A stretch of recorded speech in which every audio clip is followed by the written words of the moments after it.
Terima kasih kita ucapkan kepada Ibu Kepala Sekolah yang telah memberikan sedikit arahan tentang kita tentang CGP berikutnya. Sebelum kita masuk kepada pemaparan budaya positif oleh CGP Angkatan 11, alangkah baiknya kita bersama-sama membaca basmalah. Bismillahirrahmanirrahim demi kelancaran acara kita berikutnya.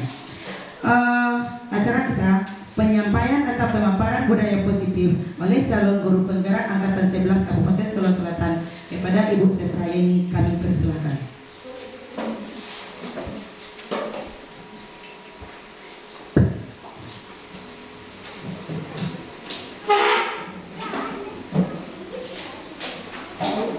Assalamualaikum warahmatullahi wabarakatuh. Waalaikumsalam warahmatullahi wabarakatuh. Puji dan syukur marilah sama-sama kita ucapkan kehadiran Allah Subhanahu wa taala yang telah memberikan kita kesempatan untuk dapat berkumpul dalam rangka menyebarkan pemahaman dan penerapan pengalaman aksi nyata budaya positif oleh saya Sesrayeni SPD dari UPT SD Negeri 05 Sungai Sungkai, calon guru penggerak Angkatan 11 Kabupaten Solo Selatan. Salawat berakaikan salam kita doakan kepada Allah Subhanahu wa taala, semoga selalu tercurah kepada baginda Rasulullah sallallahu alaihi wasallam. Allahumma shalli ala sayyidina Muhammad wa ala ali sayyidina Muhammad. Yang terhormat Ibu Kepala UPT SD Negeri 05 Sungai Sungkai, Bapak Ibu rekan majelis guru yang hadir pada kesempatan kali ini. Sebelumnya saya mengucapkan terima kasih banyak kepada Bapak Ibu yang sudah mau berpartisipasi dalam membantu saya untuk menyelesaikan pendidikan sebagai calon guru penggerak Angkatan 11 Kabupaten Solo Selatan. Dan mohon maaf nanti Bapak Ibu dari penyampaian saya mungkin ada yang tidak pada tempatnya, itu mutlak kesalahan dari saya. Nah baik, kali ini saya akan coba berbagi dengan Bapak Ibu tentang budaya positif. Budaya positif merupakan modul guru penggerak yang terdapat pada modul 1.4 dengan budaya positif.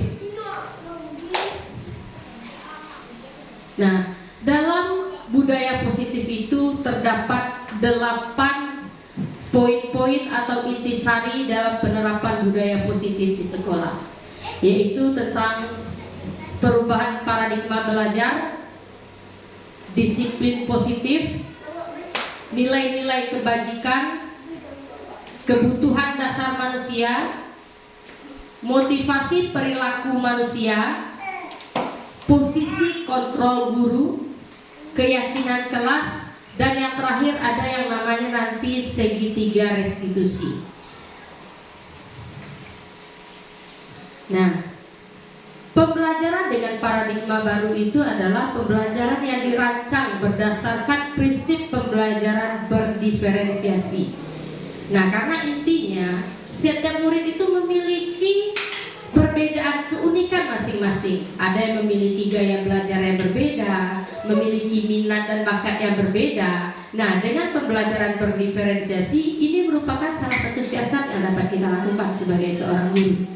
Nah, nantinya dengan pembelajaran berdiferensiasi ini peserta didik bisa belajar sesuai dengan kebutuhan dan keinginan mereka, sehingga terwujudlah tadi 6 profil pelajar Pancasila, yaitu yang pertama beriman dan bertakwa kepada Tuhan Yang Maha Esa, yang kedua berkebinekaan global, yang ketiga gotong royong, yang keempat mandiri, yang kelima kreatif dan bernalar kritis. Itu adalah 6 elemen profil pelajar Pancasila yang kita sebagai guru tidak ada istilahnya kita tidak mengenali dimensi. Karena kenapa demikian? Dimensi ini bisa kita lakukan jika kita paham betul apa itu dimensi profil pelajar Pancasila.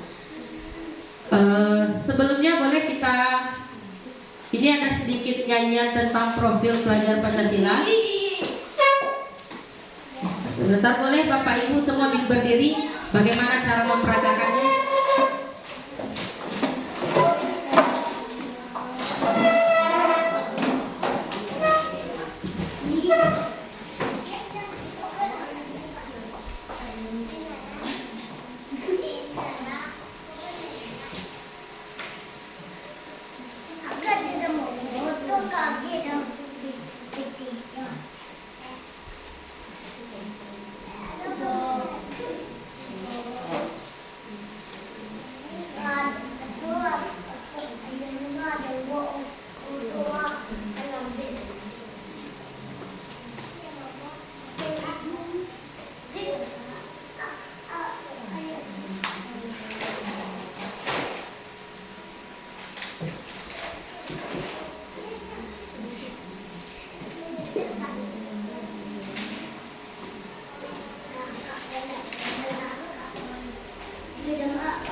Nah, boleh Bapak Ibu kita ikuti lagunya.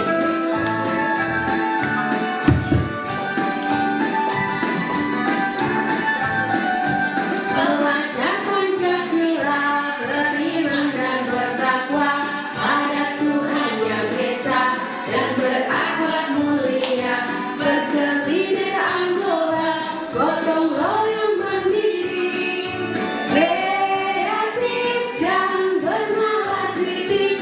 Belajar Pancasila, beriman dan bertakwa pada Tuhan yang Esa dan berakhlak mulia, berkebinekaan moral, gotong royong mandiri, kreatif dan bernalar kritis. Nah, silakan duduk kembali Bapak Ibu. Nah, ini adalah salah satu cara bagaimana kita mengenalkan kepada murid kita bahwasanya sebagai pelajar mereka nanti akan mewujudkan di dalam dirinya itu 6 profil pelajar Pancasila. Nah, sementara selama ini yang kita rasakan yaitu banyak terjadinya miskonsepsi atau kesalahan arti. Banyak kesalahan arti tentang bahwasanya guru itu mengontrol murid. Nah, banyak di sini yang berilusi yaitu guru itu mengontrol murid. Nah, bahwa semua penguatan positif efektif dilaksanakan. Ada ilusinya bahwa kritikan dan membuat rasa bersalah mampu menumbuhkan karakter. Dan juga ilusi bahwa semua orang dewasa boleh memaksa. Ini adalah 4 miskonsepsi yang mungkin masih kita lakukan sampai saat ini. Dan ini adalah sebenarnya tidak tepat Bapak Ibu. Nah, kontrol di sini bukan berarti kita menekan, bukan berarti kita memaksa anak itu supaya seperti yang kita inginkan. Tidak bisa seperti itu Bapak Ibu. Anak murid itu memiliki keunikan masing-masing.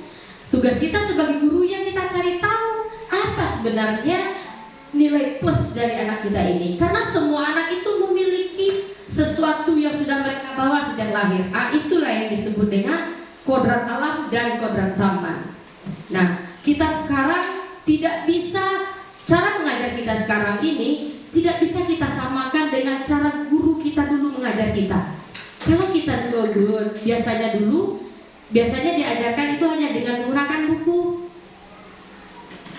Ada yang istilahnya dulu itu CBSA, catat buku sampai habis, sampai anak itu mungkin dia akan merasa bosan sendiri, merasa bosan dengan keadaan demikian. Sekarang tidak seperti itu Bapak Ibu. Kalau dulu kita itu mengajar saja, namun sekarang kita mengajar dan mendidik anak murid kita. Yang mana yang akan kita didik? Karakter mereka. Dewasa ini sudah kita lihat bahwasanya banyak yang terjadi itu pada anak murid itu yang mereka tahu ke sekolah itu hanya mendapatkan ranking. Sementara dia tidak tahu bagaimana sebenarnya kita membentuk karakter mereka. Nah, ini pengubahan atau mengubah paradigma stimulus respon yang berupa rangsangan dan respon menjadi pendekatan teori kontrol. Yang pertama yaitu pada stimulus dan respon, realitas kebutuhan kita sama. Nah, di stimulus dan teori kontrol, realitas atau kebutuhan itu berbeda, Bapak Ibu. Yang kedua, semua orang melihat hal yang sama. Namun pada teori kontrol, setiap orang memiliki gambaran yang berbeda. Pada stimulus respon, kita mencoba mengubah orang agar berpandangan sama dengan kita. Kita berpandangan bahwasanya kita menganggap bahwa anak pintar itu anak yang wah hebat, semuanya sudah komplit dalam diri seorang anak. Ternyata belum seperti itu. Dan pada teori kontrol pun kita berusaha memahami pandangan orang lain. Kita bisa mengatakan bahwa diri, oh iyalah saya kan hebat orangnya, anak saya ini pintar, dia tahu segala hal. Tetapi belum tentu pandangan atau pendapat orang lain itu sama dengan kita. Perilaku buruk dilihat sebagai suatu kesalahan. Nah, kalau pada stimulus respon, setiap keburukan itu kesalahan itu. Sementara berbeda dengan teori kontrol, semua perilaku memiliki tujuan tersendiri. Kadang kita kan tahu anak itu berbuat kesalahan, wah ini buruk ini anak ini tingkah lakunya. Sementara kita tidak tahu apa sebetulnya kebutuhan yang mereka inginkan agar tercapainya budaya positif tersebut. Nah, orang lain bisa mengontrol saya. Berarti kalau seperti itu kita guru bisa mengontrol anak murid. Sebenarnya bukan begitu, Bapak Ibu. Nah, yang bisa mengontrol diri kita adalah kita sendiri. Yang bisa menimbulkan kesadaran itu ya diri kita sendiri. Nah, saya bisa mengontrol orang lain. Saya bisa mengontrol orang lain. Sebenarnya tidak seperti itu. Nah, kita tidak bisa mengontrol orang lain. Kenapa? Orang lain itu yang akan mengontrol dirinya sendiri. Nah, memaksa agar semua pada saat rujukan gagal, itu pada stimulus respon. Sementara pada teori kontrol, kolaborasi dan konsensus menciptakan pilihan-pilihan baru. Sementara pada stimulus respon ada yang namanya berpikir menang dan berpikir kalah. Nah, sementara untuk pada teori kontrol, model berpikirnya menang. Walaupun nanti antara anak A dengan B itu mereka sama mendapatkan misalnya nilai 90. Tetapi 90 di A ini dengan 90 di B itu berbeda dia. Nah, disitulah kita lihat teori kontrolnya.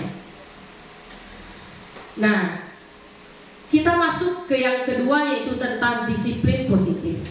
Disiplin berasal dari kata disciple, yang berarti seseorang belajar dari dirinya sendiri dengan secara sukarela mengikuti seorang pemimpin yang memiliki nilai tanggung jawab terhadap nilai-nilai yang ia yakini. Nah, disiplin positif adalah tindakan yang memberikan perhatian khusus pada pengembangan disiplin dan tanggung jawab diri dengan pendekatan yang seimbang dan mendukung.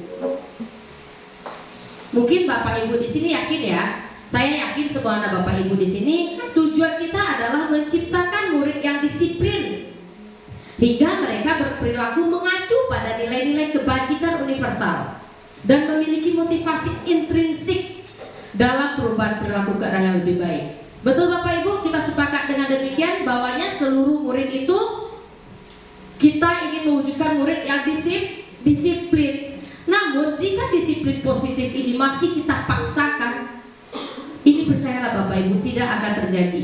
Kenapa demikian? Mereka merasa terpaksa. Nah, setelah ini kita akan lihat motivasinya. Motivasi itu pun terbagi dua Bapak Ibu. Nah, ini adalah nilai-nilai kebajikan yang disepakati. Nilai-nilai kebajikan ini tidak memandang ras, tidak memandang suku, tidak memandang jenis kelamin, tidak memandang agama dan juga latar belakang. Nah, ini adalah nilai-nilai positif. Contoh nilai kebaikan pada institusi atau organisasi seperti kita di sekolah, yaitu ada namanya profil pelajar Pancasila, yaitu beriman dan bertakwa pada Tuhan Yang Maha Esa dan berakhlak mulia, berkebinekaan global, gotong royong, mandiri, kreatif, dan bernalar kritis. Jadi ini adalah 6 profil pelajar Pancasila. Ini adalah bagian dari nilai-nilai universal yang harus muncul dari dalam diri peserta didik, harus muncul dari dalam diri mereka sendiri. Nah, selanjutnya dari ABO, Primary Years Program atau PYP, itu ada namanya toleransi, rasa hormat, integritas, mandiri, menghargai, antusias, empati, keingintahuan, kreatif, kerjasama, percaya diri, dan komitmen. Mungkin di dalam kelas Bapak Ibu sudah banyak terjadi yang seperti ini ya. Ada anak yang toleransi, ada anak yang ketika dia belanja temannya cuma 1.000 sementara dia 10.000, dengan sukarela diberikan uang kepada temannya. Dan ada juga teman itu yang menghargai orang lain, walaupun temannya berbaju yang tidak, mungkin pagi itu orang tuanya sangat sibuk sekali, jadi anak itu tidak sempat bajunya digosok. Ada anak yang menghargai temannya dengan tidak mengejek. Nah, itu dia salah satu nilai kebajikan yang terjadi. Dan juga mandirinya murid kita ini, ketika melihat sampah, dengan kemandiriannya dia mau sendiri mengutip sampah tanpa harus keluar perkataan dari kita untuk mengutip sampah. Selanjutnya ada keterampilan hidup atau life skill. Nah, Bapak Ibu, sekarang kita berada pada poin 4.0 dan sebentar lagi akan di 5.0, 4.0 sekarang dan akan ke 5.0. Manusia yang memiliki life skill atau keterampilan hidup itu akan menjadi orang yang sukses di masa depan. Kenapa? Orang yang tidak mempunyai keahlian atau kemampuan dari dalam dirinya akan terjadi evolusi. Mereka akan punah sendiri. Nah, untuk itu sebagai guru kita harus mampu melihat di mana life skill murid kita ini, yaitu keterampilan yang kita harapkan nanti anak itu dapat dipercaya. Anak itu setiap perkataan yang keluar dari mulutnya kita dapat percaya. Oh ya, anak tersebut jujur. Kita bisa melabel mereka dengan kata jujur. Anak tersebut dapat dipercaya. Yang kedua, lurus hati. Kalau di sekolah ini saya yakin sudah terlaksana, karena beberapa kali yang kita lihat ketika murid kita menemukan uang, mereka tidak membelanjakan tetapi memberikan kepada guru. Bu, saya menemukan uang tadi. Saya menemukan di sini, Bu. Nah, mereka akan memberikan kepada guru. Itulah yang ingin kita ada pada murid kita oleh kita sebagai seorang guru. Selain itu sebagai pendengar aktif. Contohnya sebagai pendengar aktif, ketika orang lain menyampaikan sesuatu, walaupun mereka beranggapan itu mungkin tidak bermanfaat bagi mereka, tetapi mereka mendengarkan. Karena percayalah Bapak Ibu, segala sesuatu yang disampaikan oleh orang lain akan ada dampaknya untuk diri kita. Percayalah Bapak Ibu, jika Bapak Ibu itu benar-benar membuka hati, kita akan dapatkan apa yang dari mereka katakan. Sebagai seorang dewasa kita yakin bahwasanya mungkin dalam bercandaan seorang anak ada sesuatu yang tersirat di dalam hatinya. Sebagai guru, dalam canda tawa kita tahu bahwasanya ada sesuatu yang ingin disampaikan dari cerita tersebut. Nah, ini yang kita tuntut dari anak kita. Jadi sebelum itu apa yang kita lakukan? Ya kita dulu. Ketika seseorang menyampaikan sesuatu, ya kita dengarkan dulu. Nah, informasi yang diberikan secara terpotong akan mengakibatkan informasi yang rancu, akan mengakibatkan kalimat yang mengambang. Nah, tetapi kalau kita mendengarkan dari awal hingga akhir, semua informasi itu akan runtut dan kita pun bisa menyampaikan kepada murid kita. Nah, begitu. Selainnya memberikan yang terbaik bagi dirinya. Seperti yang kita lakukan beberapa waktu lalu Bapak Ibu, mungkin ada dari beberapa kita yang masih berprinsip bahwasanya ranking di kelas itu penting. Betul Bapak Ibu? Ranking di kelas itu penting? Nah, kalau menurut kami secara pribadi, memberikan ranking kepada anak itu ada beberapa hal yang akan membuat, yang pertama, membuat sesuatu yang tidak kita inginkan. Kenapa demikian? Setiap murid itu berusaha menjadi yang terbaik bagi dirinya. Kadang anak itu pengen loh seperti temannya lain bisa membaca. Ini saya sedang belajar. Sementara dia sudah berusaha dengan semakin keras dalam temannya bisa menyelesaikan dalam waktu 1 menit 1 buah kalimat. Dia satu buah kata itu diselesaikan dalam 1 menit. Kenapa apa? Yaitu kemampuan dari anak kita. Itulah kebaikan yang ada pada dirinya. Apakah kita perlu menghargai itu? Perlu. Kenapa demikian? Sama halnya dengan kita seorang guru. Kita sudah memberikan yang terbaik, kita sudah memberikan apa yang kita mau, tapi apa yang kita mampu, tetapi tidak dihargai. Walaupun tidak dikatakan, itu akan berbekas di hatinya. Wah, ternyata begini. Nah, kalau itu terjadi pada kita orang dewasa, kita akan membalikkan pemikiran kita. Tetapi kalau terjadi pada anak murid kita, mereka akan mengalami yang namanya keterbelakangan dalam pembelajaran. Contohnya bagaimana? Mereka akan malas, Bapak Ibu. Mereka akan malas, mereka menganggap pembelajaran itu tidak mengasihkan dengan guru itu. Karena saya kemarin sudah menuju, tidak pernah nama saya disebut oleh guru itu. Itu yang nanti akan terjadi. Dan sebagai guru, itu yang perlu kita pahami, Bapak Ibu. Nah, manusia itu ternyata punya kebutuhan dasar, Bapak Ibu. Setiap kita ini punya kebutuhan dasar. Nah, apa itu kebutuhan dasar? Kebutuhan dasar adalah segala sesuatu yang kita lakukan untuk mendapatkan apa yang kita inginkan. Seluruh tindakan yang kita lakukan memiliki tujuan tertentu, dan semua usaha terbaik yang kita lakukan dalam rangka memenuhi kebutuhan dasar manusia. Nah, kebutuhan dasar manusia ini, Bapak Ibu, terdiri dari 5. Apakah ini sudah terlaksana di kelas Bapak Ibu, kita akan lihat. Dan kenapa sampai saat ini masih ada anak yang malas untuk belajar, kita akan lihat. Apakah 5 dari kebutuhan dasar sebagai manusia sudah Bapak Ibu penuhi terhadap anak Bapak Ibu masing-masing? Yaitu ada 5 kebutuhan dasar manusia. Yang pertama, bertahan hidup. Bertahan hidup atau survive. Nah, yaitu pada saat bertahan hidup, yang ingin dipenuhi itu adalah makanan, pakaian, tempat tinggal. Itu adalah kebutuhan kita sebagai manusia untuk bertahan hidup.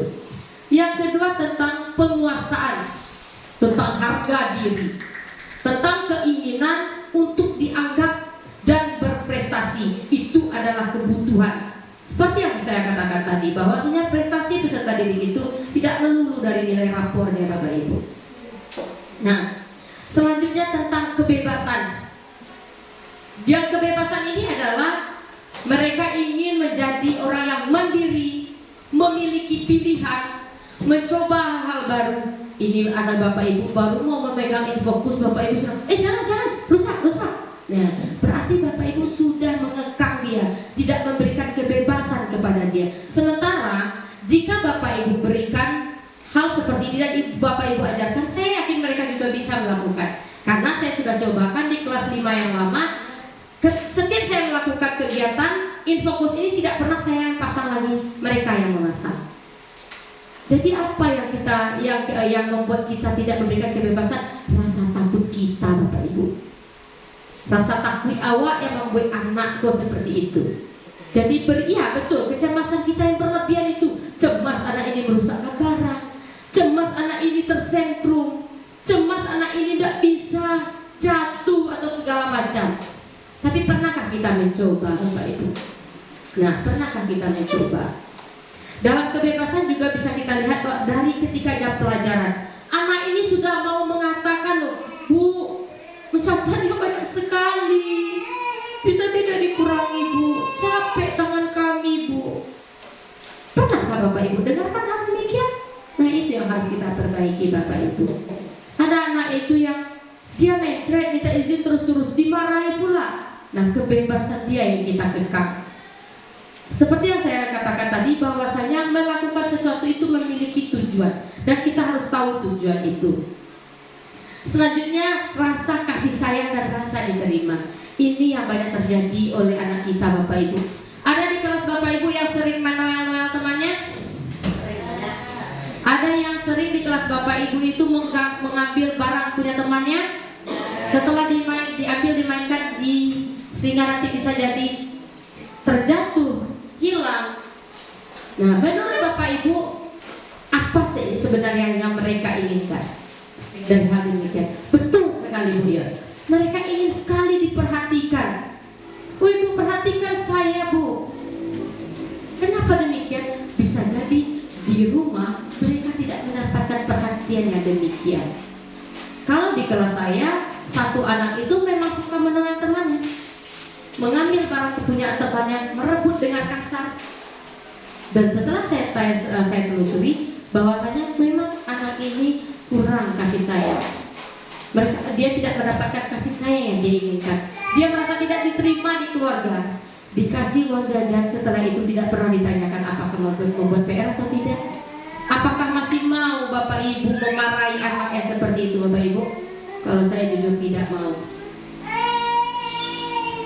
Selanjutnya ada kesenangan, bermain, humor, dan tertawa. Nah, ini yang sering miskonsepsi tentang ice breaking di sekolah. Ada yang dibilang, habis-habis materinya digoyangin aja, selesai juga materinya. Sebenarnya tidak seperti itu. Karena salah satu yang kita lakukan tujuannya adalah untuk kesenangan anak Bapak Ibu. Saya di kelas saya, jika anak tersebut tidak senang, saya tidak akan memulai pembelajaran. Mungkin cara lain yang saya lakukan jika saya tidak melakukan ice breaking adalah tentang bercerita tentang sesuatu. Nah, itu yang saya lakukan. Jadi dari 5 ini sudahkah Bapak Ibu lakukan di kelas? Sudahkah? Ada yang sudah, ada yang 70%. Dalamnya nanti ada kurangnya. Itu dia. Nah, dengan mempelajari budaya positif ini kita sama-sama belajar ya Bapak Ibu. Bukan dikatakan wah CGP itu hebat, tidak. Tapi cuma CGP itu cuma mereka lebih, ibaratnya itu jika ditempa itu mereka lebih mau ditempa lagi begitu. Bukannya Bapak Ibu tidak mau, saya yakin, tapi cuma rezeki kita berbeda-beda. Sampailah di saya lebih dulu daripada Bapak Ibu untuk menjadi CGP ini.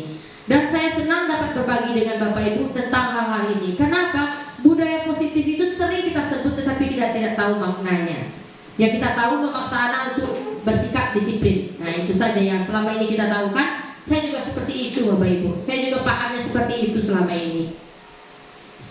Nah, contoh kasus kita sama-sama ya. Sama-sama boleh Bapak Ibu perhatikan dulu papannya. Di soal pertama, Rudo senang sekali melempar kertas ke arah temannya yang sedang fokus belajar. Di yang kedua, Winda sering sekali mengambil jajanan teman sebangkunya. Hal ini dilakukan karena dia lapar. Yang ketiga, Fatia terkesan cuek dalam pembelajaran di kelas karena tidak ingin mengerjakan tugas seperti perintah guru. Yang keempat, ketika diminta untuk mengerjakan latihan ke depan kelas, Bella selalu berlari dengan semangat. Yang kelima, Tony sangat senang belajar dengan Bu Wati karena metode pembelajaran guru tersebut bervariasi. Saya minta pendapatnya dari Bapak Ibu untuk soal 1 sampai 5, apa kira-kira dari 5 posisi kontrol kita sebagai guru tadi. Siapa Bapak Ibu yang mau kira-kira untuk berbagi dengan kita? Tidak apa-apa, salah tidak apa-apa. Kita coba analisis bersama. Siapa yang kira-kira? Yang kita apa analisis? Teori posisi kontrol tadi. Manakah di situ dia yang sebagai yang ini? Dan saya kembalikan dia. Mana yang dia itu untuk bertahan hidup, mana yang sebagai penguasaan, mana yang kebebasan, mana yang kasih sayang dan rasa diterima, dan mana kesenangan. Nah, ya, boleh silakan Bapak Ibu. Ini adalah kebutuhan dasar manusia. Nah, dari ini kira-kira mana dari 5 apa ini?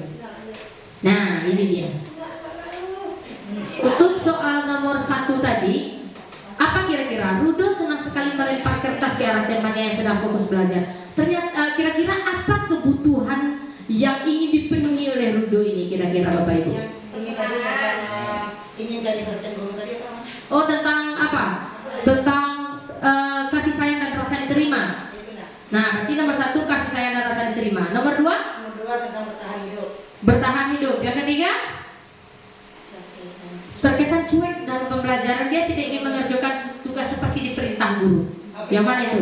Kebebasan. Yang keempat, ketika diminta untuk mengerjakan latihan ke depan kelas, Bella selalu berlari dengan semangat. Berarti kesenangan. yang mana? Kesenangan. Oke. Kita lihat yang kelima. Tony sangat senang belajar dengan Bu Wati karena metode pembelajaran tersebut. Nah, itu penguasaan. Kita cek satu-satu ya Bapak Ibu. Untuk Rudo, dia kebutuhan yang dia inginkan itu adalah ini dia, kasih sayang dan merasa diterima. Nah, kenapa kita lihat demikian? Karena dengan melempar kertas dia butuh perhatian. Dia butuh kasih sayang. Berarti dia selama ini tidak dapat kasih sayang. Jadi di sekolah dia lakukan hal demikian untuk mendapatkan kasih sayang dari gurunya. Nah, yang kedua tentang bertahan hidup. Kenapa demikian? Nah, karena dia berkata di sini hal ini dilakukan karena dia lapar. Iya, untuk bertahan hidup. Ya, yang ketiga yaitu tentang kebebasan. Dia tidak ingin diperintah guru itu, tapi dia pengennya berikan tugas, tapi berikan kebebasan kepada dia untuk membuat tugas. Itu yang diinginkan oleh Fatia ini. Jadi kebebasan yang diinginkannya.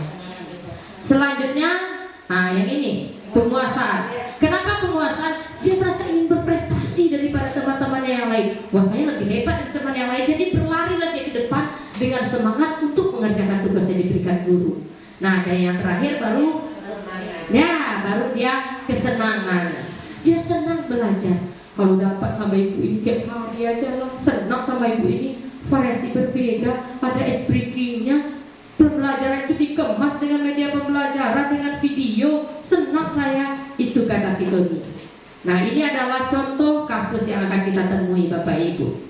Nah, selanjutnya untuk melonggarkan seperti biasa, boleh Bapak Ibu berdiri dulu? Iya. Sini.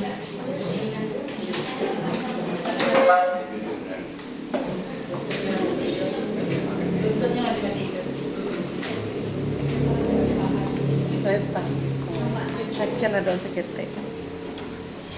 Wala. Wala.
Boleh kita ikuti ya Bapak Ibu ya?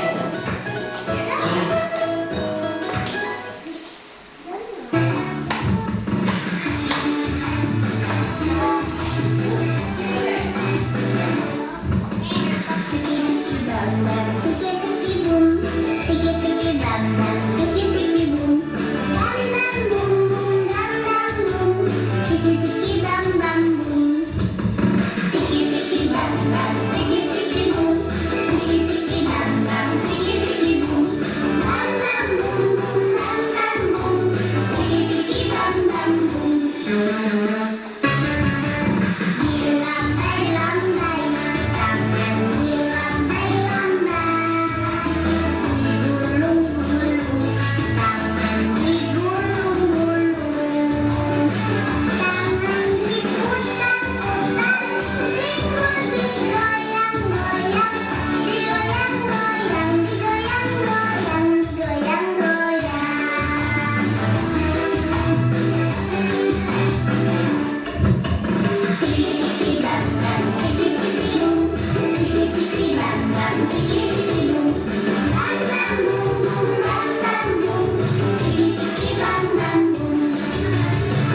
kelas kita juga ya Bapak Ibu ya. Salah satunya lagu tentang Tiki Tiki Bam Bam Bum. Nah, selanjutnya seperti yang saya katakan tadi, bahwasanya motivasi itu terbagi atas dua Bapak Ibu, yaitu motivasi yang pertama adalah motivasi ekstrinsik. Nah, X itu kita sudah paham bahwasanya di luar, ya, dari luar dirinya. Jadi dalam motivasi ini, apa yang sebenarnya diinginkan oleh murid itu? Yang pertama, untuk menghindari ketidaknyamanan atau hukuman. Iyalah, kerjakan sajalah tugas dari ibu itu, daripada kena hukum nanti. Ya kita kerjakan sajalah, walaupun sekali soalnya yang dikerjakan, walaupun nanti mungkin gak diperiksa, kerjakan sajalah daripada menulis 100 baris, capek tangan kita. Nah itu yang dia lakukan kalau ekstrinsik. Dan yang kedua, untuk mendapatkan imbalan dan penghargaan dari orang lain. Nah bisa saja sebagai guru kita mengatakan, nanti bikin tugas ya nak ya. Yang bikin tugas itu 3 tugas yang mengumpulkan paling awal dan betul semua, ibu kasih nanti reward. Nah, ibu kasih penghargaan nanti nak. Nah mungkin dia melakukan itu karena itu motivasi ekstrinsik ini, dia melakukan agar dapat imbalan. Nah kalau sudah tidak ada imbalan, apakah masih muncul kira-kira motivasi ekstrinsik ini? Tidak, karena dia menganggap tidak ada lagi tantangannya dia untuk melakukan itu, tidak ada gunanya. Dikerjakan juga tugas nanti, paling juga nggak dapat apa-apa dari ibunya, juga nggak dapat pujian kita. Nah, tetapi bagaimana sebetulnya motivasi yang betul ini? Ini dia Bapak Ibu. Motivasi yang benar itu adalah motivasi intrinsik yang datang dari dalam dirinya sendiri.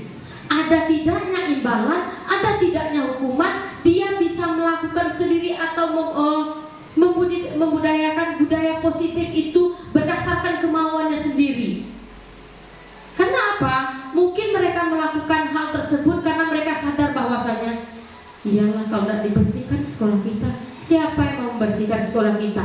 Kan kita yang sekolah di sana. Itu dia. Kalau motivasi ekstrinsiknya, anak-anak semua tolong ya, tolong semuanya sampahnya dikutip. Nanti kalau nggak dikutip, kalau kotor nanti awas ya. Nah, itu yang ekstrinsik. Jadi sebenarnya intrinsik ini yang perlu kita munculkan dari murid kita Bapak Ibu. Kesadaran dari dalam dirinya. Jika Bapak Ibu mengatakan, susah itu. Kalau ada mindset di Bapak Ibu itu susah, dia akan susah Bapak Ibu. Kalau ada mindset di Bapak Ibu itu bisa ini walaupun pelan-pelan, bisa dengan pelan-pelan. Kalau sudah kita cap anak ini sebagai anak yang buruk, tidak akan pernah dia akan berubah menjadi baik di mata kita. Karena judge pertama dari kita itu anaknya udah buruk. Sementara dia buruk itu ingin menunjukkan sesuatu. 5 kebutuhan dasarnya tidak Bapak Ibu penuhi, tapi dia dipaksa terus. Ibaratnya anak ini tidak mau makan tapi kita paksa untuk menyuapi. Apa yang terjadi? Muntah dia. Jangankan seperti anak minum obat, jangan harap obatnya yang masuk ke dalam lambungnya, sesampai di mulut langsung dimuntahkan. Kenapa? Karena kita paksa. Nah, selanjutnya di dalam keseharian kita sebagai guru, ada yang namanya hukuman, ada yang namanya konsekuensi, dan ada yang namanya restitusi. Kalau hukuman ini Bapak Ibu tidak terencana, ketika anak ini berbuat tidak baik kepada temannya, langsung ini, gak itu kamu pukul dia. Kalau kamu dipukul gimana? Langsung itu yang kita lakukan tanpa terencana kalau hukuman ini. Dan sifatnya satu arah. Kalau kita sudah menghukum murid, berani murid menghukum kita? Enggak bakal berani dia. Jangankan murid, ibu Kemsek aja memberi hukuman kepada kita, berani kita melawan Kemsek? Enggak loyal Bapak Ibu. Nah ini dia, begitu pula murid Bapak Ibu. Dia hukuman itu berupa psikis atau fisik, yaitu berupa verbal dan non-verbal. Contoh verbal, tuh kata-kata Bapak Ibu, kamu ini selalu datang terlambat, gak diajari sama mamaku ya? Gimana kamu ini? Tiap hari kemudian kamu terus ini yang terlambat.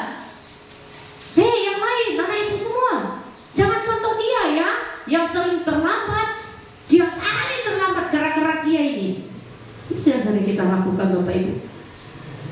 Dan yang kedua, non verbal. Non verbal itu cubit dia, kita tepuk pantatnya, itu berupa hukuman non verbal. Selanjutnya ada juga yang namanya konsekuensi. Konsekuensi itu terencana atau disepakati sesuai peraturan. Nah ini masalahnya, disepakati sesuai peraturan. Nanti kita akan tahu Bapak Ibu, di mana posisinya peraturan dan di mana posisinya nanti keyakinan atau kesepakatan. Kemudian murid, walaupun konsekuensi ini dibuat secara bersama, anak menjalankan ini tetap tidak nyaman. Mereka akan terpaksa juga. Aduh. Waalaikumsalam Pak. Aduh anak ini. Aduh. Nah, tulis saja lah itu satu lembar tuh. Iyalah Bu, dikerjakan saja. Itu yang terjadi sama anak-anak kita. Mana pernah kita mengetahui anak ini terlambat gara-gara apa? Pernah kita tanya? Pernah kita langsung menjatuhkan hukuman dan konsekuensi kepada dia. Selanjutnya, sikap guru itu memonitor. Dilihat anak terlambat. Tahu kan? Kalau sudah terlambat ini apa konsekuensinya? Iya Bu, nanti saya disuruh menulis satu halaman. Setelah itu, iya istirahatnya kurangi 10 menit Bu.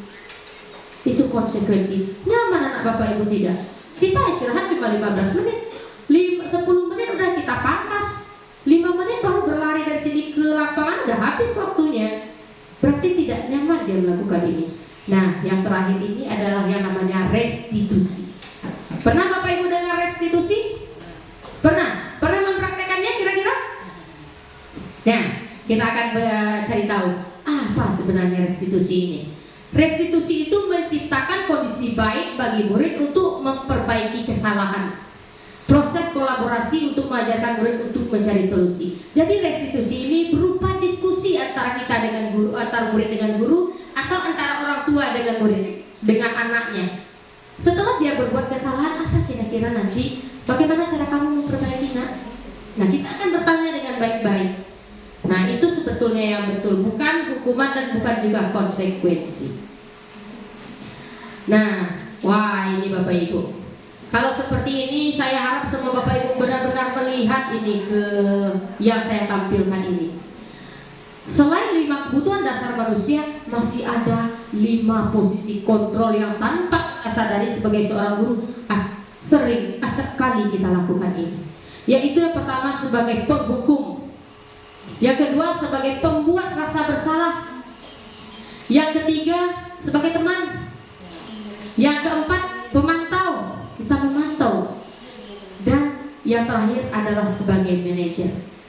Nah, jadi bukan hanya ibu kepala sekolah yang sebagai manajer kita, kita sebagai guru juga menjadi manajer bagi anak murid kita. Nah, 5 posisi kontrol guru yang pertama itu adalah penghukum. Seorang penghukum bisa menggunakan hukuman fisik maupun verbal. Akibat dari posisi penghukum ini akan menimbulkan dendam bagi murid kepada guru, sedangkan bagi murid akan memiliki dampak negatif terhadap psikisnya.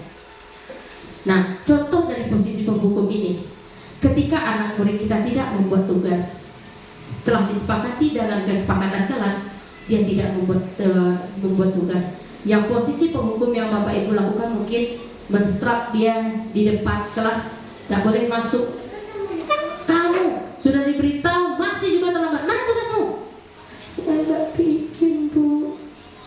Tidak bikin. Sudah 3 hari yang lalu Ibu katakan. Kamu masih juga tidak bikin. Sekarang hukumannya, silakan kamu berkeliling 10 kali lapangan itu.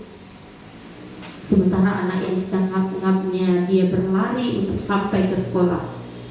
Nah, guru biasanya sudah mengatakan hal demikian kepada anak kalau untuk sebagai posisi penghukum. Patuh ya turun saya ya, kalau tidak awas kamu. Atau kamu selalu saja salah ya.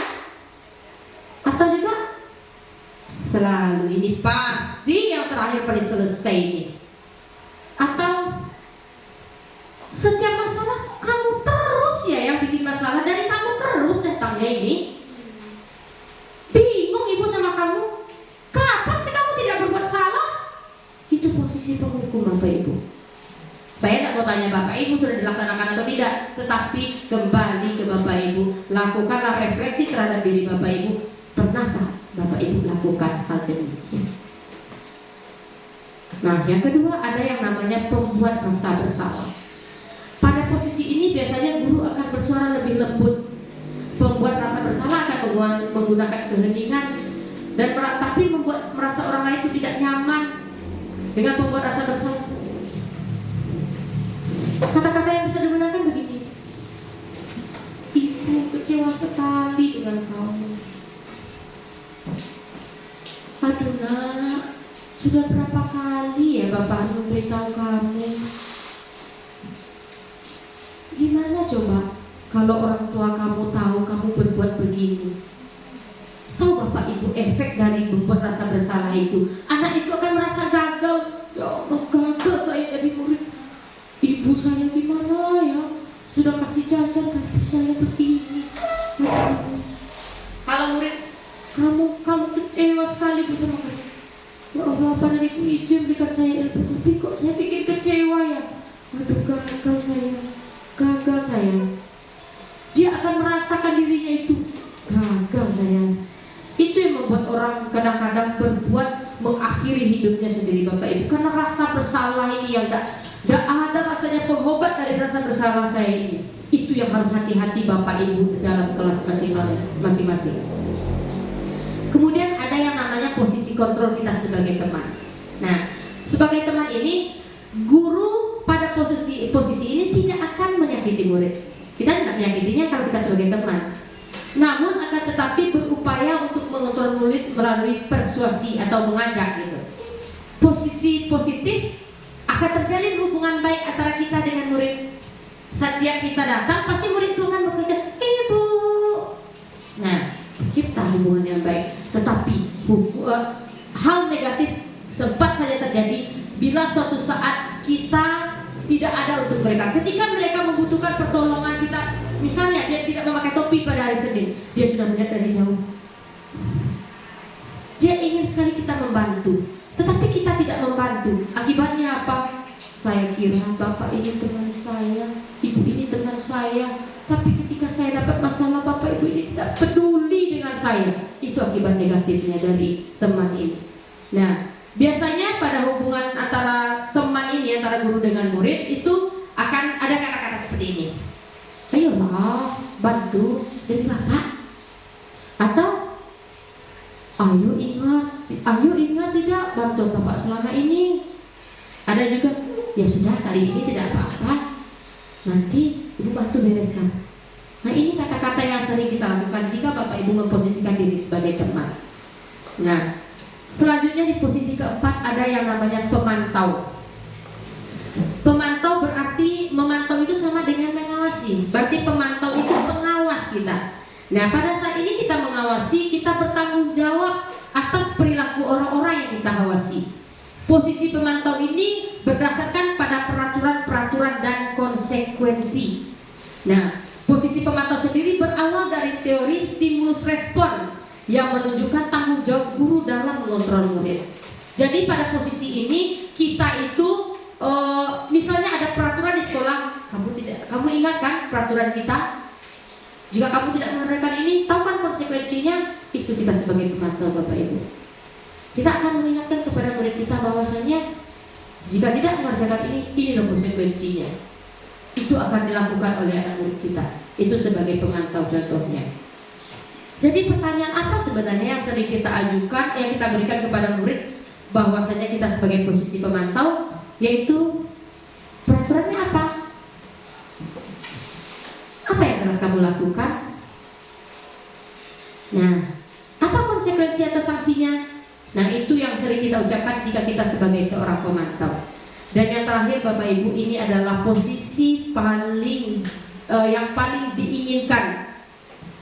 Ibaratnya jika level ini adalah level 5-nya, level tertinggi yang sangat diinginkan, guru itu menjadi seorang manajer. Nah, manajer adalah posisi di mana guru tersebut berbuat sesuatu bersama dengan murid, mempersilahkan murid mempertanggungjawabkan perilakunya, mendukung murid agar dapat menemukan solusi atas permasalahannya sendiri. Nah, pada posisi manajer ini Bapak Ibu, kita tidak lagi memberikan hukuman kepada anak kita tidak lagi membuat rasa bersalah kepada dia, kita tidak lagi memposisikan dia sebagai orang yang tertuduh begitu. Namun manajer ini kita bisa berposisi sebagai teman, bisa juga sebagai pemantau pada posisi ini. Nah, kenapa demikian? Kenapa ini merupakan salah satu posisi yang sangat diinginkan? Karena pada posisi ini kita mengajak murid tersebut merefleksikan diri terhadap kesalahan yang dia buat, dan kemudian apa solusi yang bisa dia tawarkan untuk untuk memperbaiki masalah yang dia lakukan. Contohnya perkataan yang sering dilakukan seorang manajer kepada murid adalah, apa yang kita yakini? Apakah kamu meyakininya? Jika kamu meyakininya, kamu bersedia memperbaikinya? Jika kamu memperbaiki ini, hal ini menunjukkan apa tentang dirimu? Nah, selanjutnya, apa rencana kamu untuk memperbaiki? Dari posisi manajer, kita tidak pernah memberikan sesuatu kepada murid, tetapi meminta murid untuk menemukan sendiri.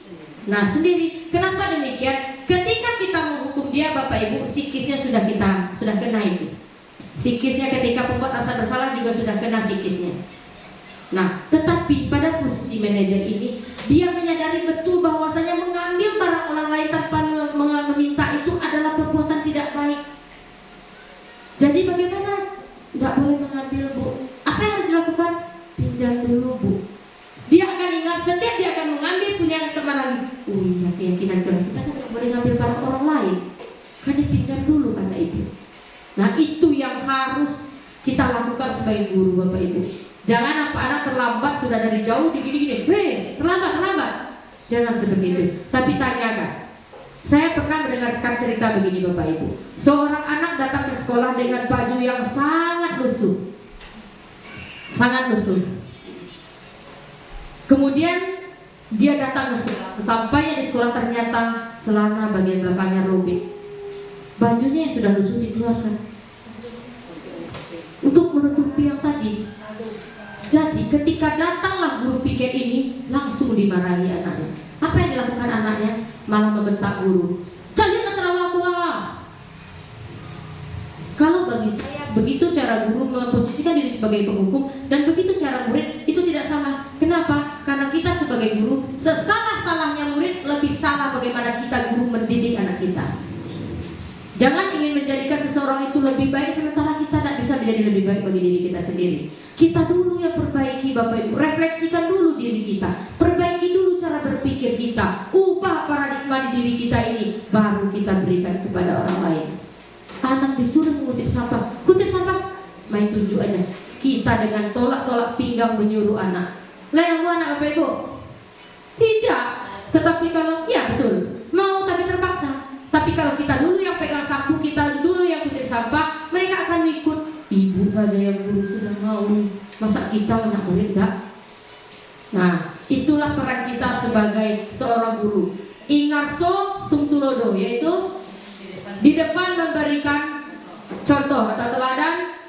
Ingmadio mengunkarso, di tengah memberikan dorongan, dan tuturi handayani. Dari belakang, dari tengah memberikan membangun semangat, dan di belakang memberikan dorongan.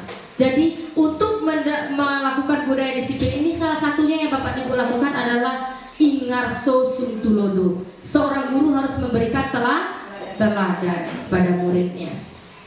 Nah, Bapak Ibu, terkait dengan hal demikian, coba Bapak Ibu perhatikan video ini.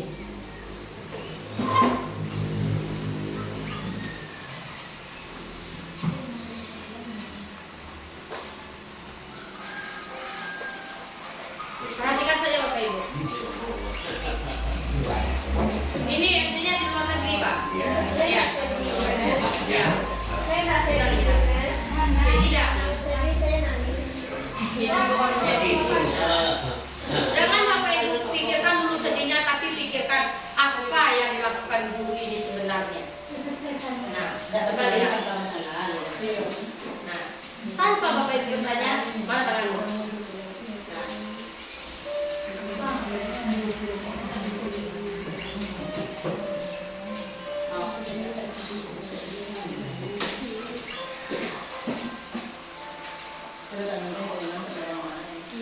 Perhatikan setiap video Bapak Ibu.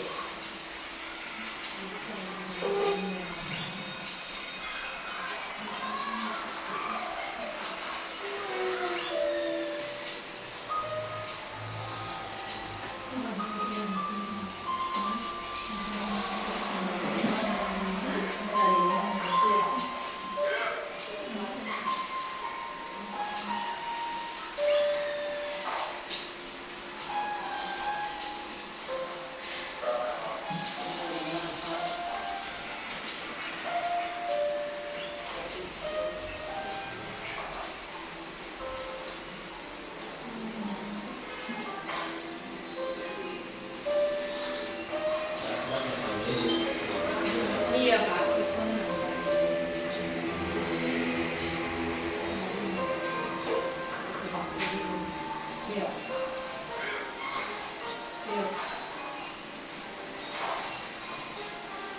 Karena masuk ke sekolah sendiri. Mau udah ikut juga nggak ada 3 tahun itu.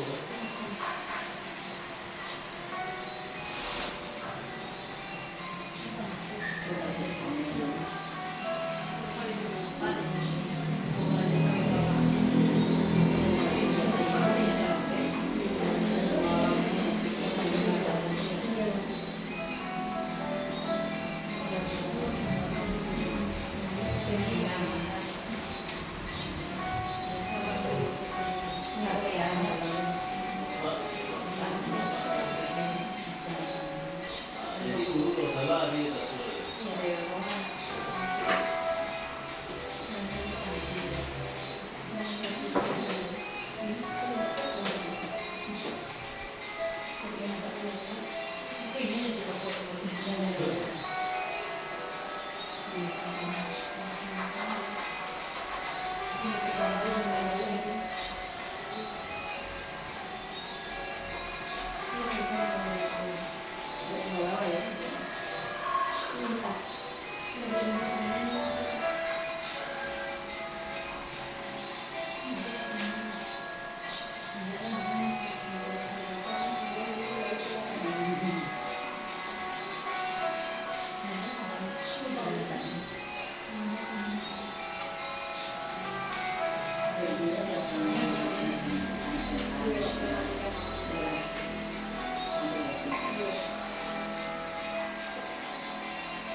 Tadi bu Nina.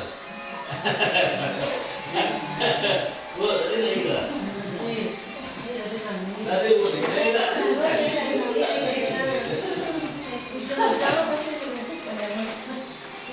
Jangan nangis jangan sedih. Jangan nangis lagi. Baik Bapak Ibu, sudah sama kita lihat video barusan. Nah, sekarang saya minta kepada Bapak Ibu satu orang saja yang dapat apa yang Bapak Ibu pelajari dari video ini. Boleh angkat tangannya Bapak Ibu? Apa kira-kira yang dipelajari dari video ini? Tidak apa-apa. Munculkan saja Bapak Ibu, apa kira-kira yang dipelajari? Boleh Bapak Ibu angkat tangannya? Ya. Silakan Bu ya. Terima kasih atas kesempatan yang diberikan kepada kami.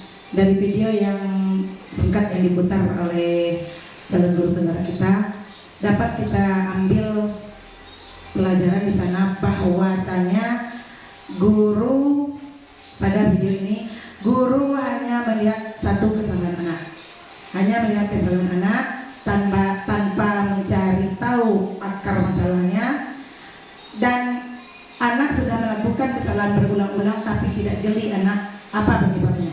Ya, hanya karena kebetulan saja baru si guru mengetahui apa kesalahan. Seharusnya pada kesalahan kedua anak terlambat, seharusnya guru sudah langsung mencari masalahnya. Mungkin itu yang dapat kami sampaikan.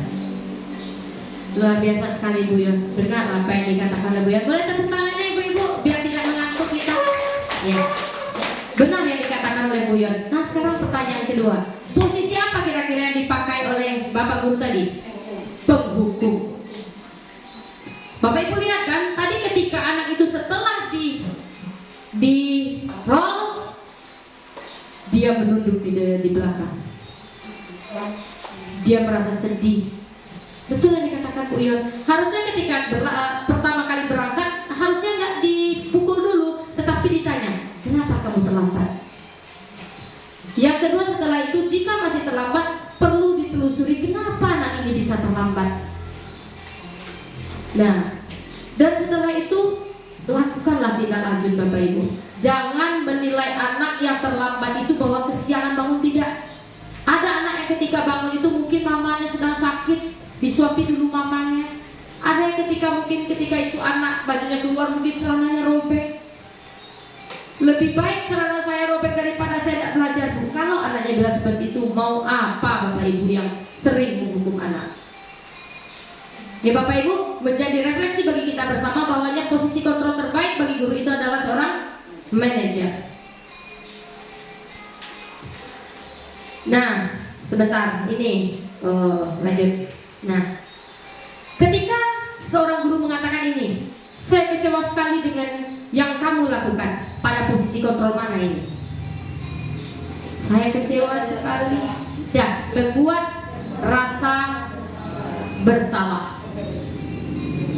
Membuat rasa bersalah. Yang kedua, kamu ini tidak benar melakukannya. Apa kira-kira posisinya? Apa kira-kira Bapak Ibu?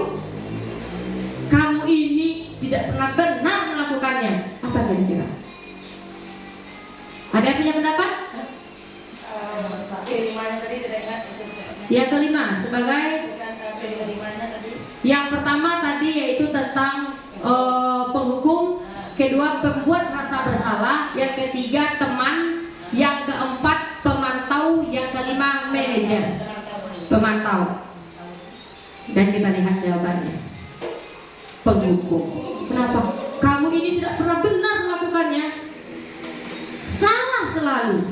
Nah itu dia. Posisi yang ketiga, apa rencana kamu untuk memperbaiki masalah ini nak? Manajer, kita lihat. Ya, betul sekali, manajer. Di sini kita mencoba mencari tahu apa kesalahan murid dan bagaimana dia menyelesaikannya. Yang selanjutnya, ayolah lakukan dengan ibu ya. Teman, betul sekali. Kita lihat ya. Nah, benar teman. Selanjutnya yaitu tentang kamu tidak pernah mendapatkan nilai jika tidak mengerjakan tugas. Apa kira-kira satu posisi kontrol yang tersisa? Iya, betul sekali Bu Kepala Sekolah. Pemantau. Nah, selanjutnya tentang keyakinan kelas. Ini yang saya sebutkan di awal bahwasanya tadi ada yang peraturan. Nah, apakah keyakinan atau peraturan kelas, atau kenapa harus keyakinan kelas, atau kenapa tidak peraturan kelas? Coba Bapak Ibu sebutkan salah satu saja pendapat Bapak Ibu tentang apa itu keyakinan kelas dan apa itu peraturan kelas. Boleh angkat tangannya? Yang lain Bapak Ibu? Apa yang keyakinan kelas, apa yang peraturan kelas? Tidak apa-apa, kita sama belajar Bapak Ibu. Apa kira-kira yang peraturan itu? Iya, boleh Bu ya, senang sekali saya. Kalau kami ambil dulu dari yang peraturan kelas. Kalau peraturan kelas berasal dari kata aturan, Ya. kan, diatur, jadi mungkin ada terikat dan memaksa sedikit memaksa. Kalau yang keyakinan kelas mungkin sedikit ada kebebasan di sini, tapi dia tetap juga ada disiplin yang sana. Oke. Terima kasih luar biasa Bu Yon sudah berbagi dengan kita. Nah kita lihat Bapak Ibu. Mengapa sih bukan peraturan kelas? Kenapa harus keyakinan kelas? Nah ini jawabannya. Peraturan kelas adalah sesuatu aturan yang sifatnya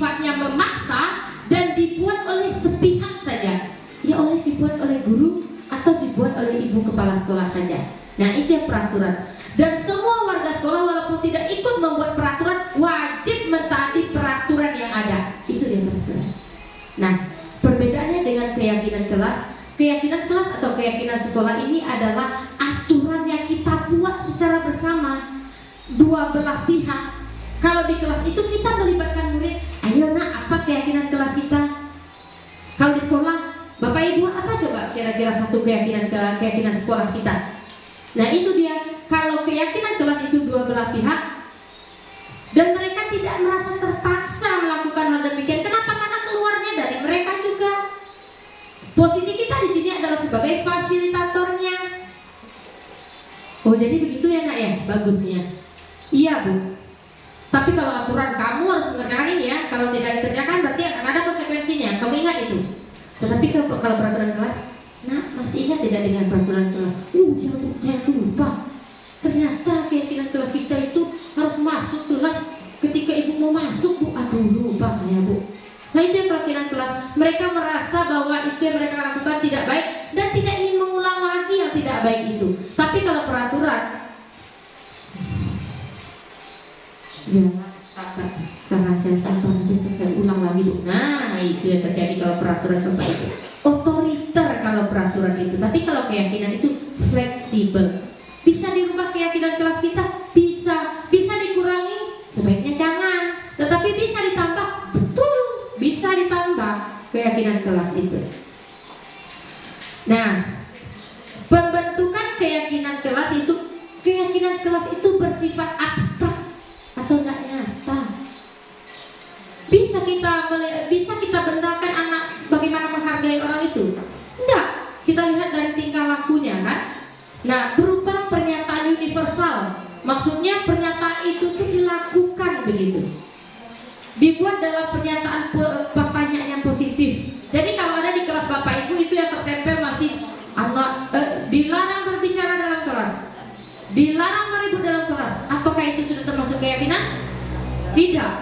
Misalnya kita ambil contoh salah satu saja. Salah satunya dilarang berbicara ketika guru berbicara. Jika kita jadikan keyakinan kelas, apa kira-kira kata-kata yang mau kita berubah? Nah, menyimak guru saat menyampaikan pembelajaran, itu yang kalimat positif. Kemudian sedikit saja, tidak perlu sampai 13-15 Bapak Ibu, cukup 5-6 tapi terlaksana dengan efektif. Itu yang keyakinan kelas. Selanjutnya, sesuaikan dengan kondisi sekolah sehingga kelas sudah diterapkan. Kita berada di area perkebunan sawit. Yang kita buat keyakinan kelas itu dengan anak yang ada di kota. Apakah sesuai Bapak Ibu? Tidak. Kita sesuaikan dengan kondisi sekolah atau kelas kita. Misalnya di kelas kita, ada anak di kelas kita itu yang misalnya kakinya, jarinya hilang 3 misalnya kan. Ketika buka sepatu, anak ini disuruh berbaris. Hei rapi-rapi, rapatkan kakimu itu, samakan semua. Bagaimana caranya dia menyamakan? Kakinya kurang, jarinya 3. Nah itu dia. Selanjutnya semua warga sekolah dilibatkan. Nah dilibatkan dalam membuat keyakinan kelas. Jadi semua kita terlibat dalam pembuatan keyakinan kelas. Nah ada 6 langkah dalam pembuatan keyakinan kelas atau sekolah. Yang pertama, memunculkan peraturan kelas. Oh jadi keyakinan kelas itu dari peraturan kelas ya Bu? Iya. Dari peraturan itu nanti baru setelah itu kita ubah dia menjadi kalimat positif. Peraturan tadi menjadi kalimat positif. Kemudian menyarikan keyakinan kelas dengan nilai kebajikan. Apa kira-kira nilai kebajikan yang kita pelajari tadi dengan keyakinan kelas yang kita buat ini? Misalnya anak itu selalu piket tepat waktu. Kalau piket tepat waktu, kira-kira nilai kebajikan apa yang ingin kita tanamkan kepada anak murid kita? Disiplin. Apalagi? Nah betul dia, tanggung jawab. Kemudian gambaran perilaku yang mencerminkan keyakinan kelas. Yang anak piket tepat waktu ini berarti tadi dia piket sebelum pembelajaran dimulai. Berarti itu gambaran yang kita nilai. Oh berarti anak ini sudah mengerjakan piket tadi sebelum berarti sudah jalan keyakinan kelas kita. Di mana kita melihat keyakinan kelas yang tidak jalan? Ya ketika guru mau masuk, anak itu sibuk dengan piket. Itu dia, berarti dia melanggar keyakinan kelas. Selanjutnya, menentukan peran warga sekolah. Peran warga sekolah ada yang sebagai pemantau atau memonitor di sana. Yang ketika murid dia sebagai pelaku dan guru juga sebagai pelaku. Jangan disuruh anak masuk tepat waktu ya sayang ya. Yang guru ketika jam 7.30 masih mengobrol di kantor. Nah itu yang perlu kita perbaiki, dan itu keyakinan kelas kita yang kita buat bersama anak. Kemudian meninjau ulang atau refleksi dari keyakinan kelas. Sudah kita buat keyakinan kelas ini, sudahkah dilaksanakan, berapa efektifkah, berapa persen yang sudah terjalani, berapa yang perlu kita tingkatkan. Itu dia yang di nomor 6. Selanjutnya, nah ini ada yang namanya Jamboard tentang membuat keyakinan kesepakatan kelas. Contohnya, saya lanjut saja. Yang terakhir materi kita hari ini yaitu tentang segitiga restitusi. Ini yang saya sebutkan tadi Bapak Ibu. Di segitiga restitusi ini yang kita lakukan adalah berupa dialog bersama murid. Nah, kita lakukan dialog bersama murid tentang segitiga restitusi ini. Kita lakukan bersama mereka yang nantinya dari keyakinan kelas atau dari permasalahan yang dia lakukan tadi, dia sadar sendiri bahwasanya perilaku tersebut tidak perlu dia lakukan. Mungkin akan membuat orang lain menjadi terkena dampaknya atau bahkan merugikan dirinya sendiri. Dan setelah melakukan restitusi ini murid kita diharapkan untuk lebih kuat nanti karakternya kita ketika di dalam kelas. Ketika kita lakukan restitusi kepada anak, permasalahan ini loh Bu, ini kenapa? Nah kita lakukan. Setelah dia kembali ke kelas, dia tidak akan mengulangi lagi kasus yang sudah dia buat hari itu. Itu yang segitiga restitusi. Dalam segitiga restitusi ini ada 3 langkah-langkah yang perlu kita lakukan Bapak Ibu. Yang pertama yaitu menstabilkan identitas. Yang kedua, validasi tindakan yang salah. Yang ketiga, menanyakan keyakinan. Ini dia 3 langkahnya. Langkah yang pertama yaitu menstabilkan identitas. Berdasarkan prinsip pembuat kesalahan adalah bagian dari proses pembelajaran, yaitu menstabilkan identitas itu biasanya berupa kata-kata berbuat salah itu tidak apa-apa, tidak ada manusia yang sempurna. Saya juga pernah melakukan kesalahan seperti itu. Kita bisa menyelesaikan ini. Bapak atau ibu tidak tertarik untuk mencari siapa yang salah, tetapi bapak ibu ingin mencari solusi dari permasalahan ini. Kamu berhak merasa begitu. Apakah kamu sudah menjadi teman yang baik bagi dirimu? Nah, itu mungkin beberapa yang dapat kita sebutkan dalam menstabilkan identitas.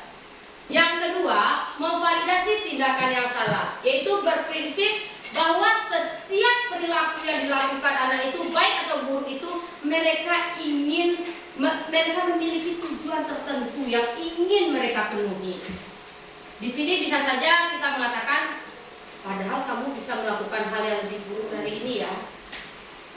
Kamu pasti punya alasan melakukan hal demikian. Atau kamu patut bangga kepada dirimu sendiri karena kamu telah melindungi sesuatu yang penting buat kamu. Atau kamu boleh mempertahankan sikap itu, tapi kamu harus tambahkan dengan sikap yang baru ya. Nah itu dia. Yang berikutnya adalah berdasarkan teori kontrol bahwasanya kita termotivasi secara intrinsik. Bapak Ibu, masih ingat apakah itu motivasi intrinsik? Nah, motivasi yang berasal dari diri pribadi, dari diri kita secara pribadi. Nah, kata-kata yang biasanya kita lakukan adalah apa yang kita percaya sebagai kelas atau keluarga, apa yang kita percaya itu yang kita tanya. Terus, apa nilai-nilai umum yang telah kita sepakati? Apa bayangan kita yang di kelas yang ideal? Nah, atau kamu mau jadi orang yang seperti apa? Nah, itu di segitiga restitusi. Saya akan coba contohkan salah satu kasus yang sudah saya pecahkan, yaitu tentang anak yang tidak mengerjakan tugas tadi. Dia tidak mengerjakan tugas katanya. Kita akan lihat Bapak Ibu.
dia anak yang berbuat salah dan tidak selesaikan dalam segitiga restitusi.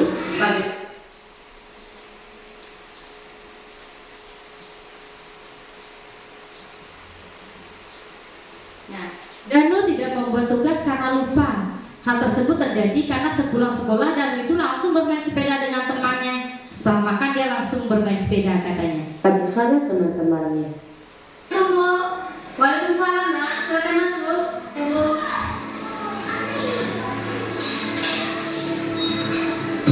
Apa kabar Danu? Alhamdulillah baik Bu.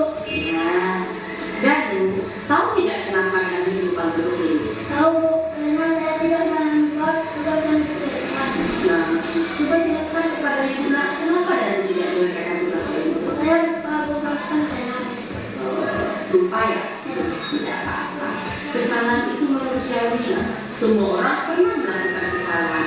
Namun, bagaimana kita bisa memperbaiki permasalahan yang sudah kita lakukan? Apakah Danu setuju dengan demikian? Setuju Bu.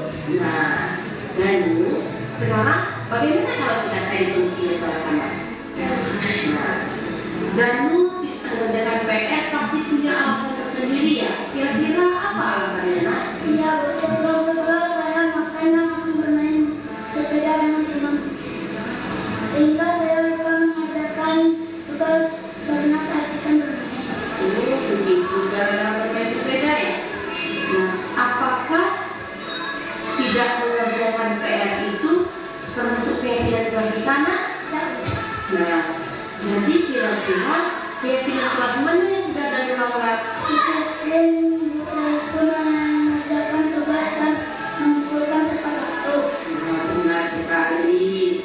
Sekarang kalau ibu boleh tahu, sudah berapa kali Danu tidak mengerjakan tugas ini, Nak? 2 kali.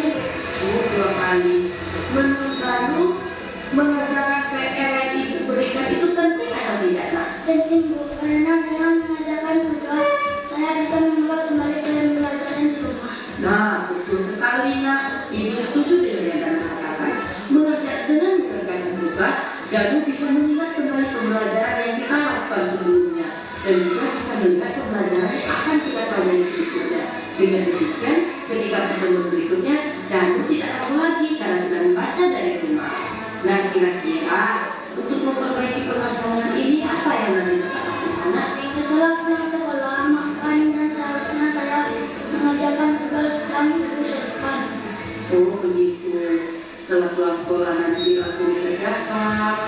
Kira-kira kapan Danu mulai bisa memperbaiki masalah ini, Nak? Pulang sekolah dulu. Nah, jadi sepulang sekolah ini nanti, kalau seandainya ada PR yang diberikan atau tugas yang diberikan oleh guru, nah, Danu jangan lupa mengerjakan ya, Nak ya. Kerjakan setelah makan nanti, setelah kamu sekolah kita makan, setelah itu langsung kerjakan tugas. Selain itu nanti juga ibu akan berkoordinasi dengan orang tua Danu untuk membantu Danu mengingatkan untuk membuat PR di rumah ya, Nak ya.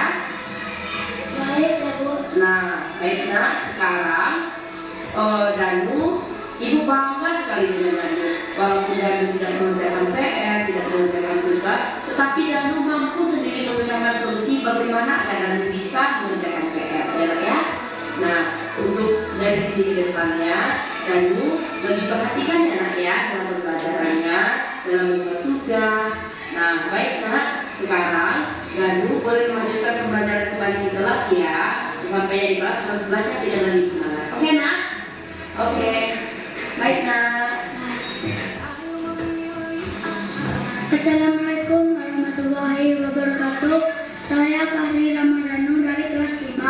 Hari ini saya sudah berdiskusi dengan Bu Ses bagaimana seharusnya saya dalam menyelesaikan masalah yang saya hadapi, yaitu mengerjakan tugas sepulang sekolah agar saya tidak lupa lagi mengerjakan tugas. Sekian dari saya. Assalamualaikum warahmatullahi wabarakatuh. Demikianlah tugas. Nah, begitulah Bapak Ibu. Sebagai seorang guru, kita harus mampu memposisikan diri kita sebagai manajer dan dapat memberikan cara segitiga restitusi ini. Karena dengan memberikan cara atau tahapan segitiga restitusi, kita akan lebih bisa mendalami bagaimana murid kita. Dan saya berharap setelah melakukan diseminasi ini kepada Bapak Ibu, Bapak Ibu bisa menerapkannya nanti di kelas masing-masing dalam menyelesaikan kasus Bapak Ibu. Mungkin hanya demikian dari saya. Terima kasih atas perhatian Bapak Ibu. Mohon maaf sudah mengganggu waktu istirahatnya. Saya akhiri dengan wabillahi taufiq wal hidayah. Wassalamualaikum warahmatullahi wabarakatuh.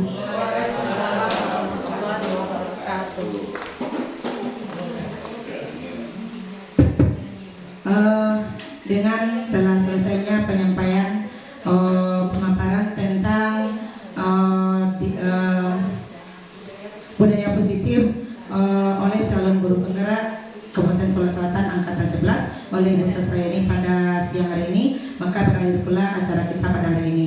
Kami sebagai pembawa acara mohon maaf jika ada kata yang tidak tepat pada tempatnya. Kami mohon maaf sekali lagi. Kami akhiri. Assalamualaikum warahmatullahi wabarakatuh. Waalaikumsalam warahmatullahi wabarakatuh.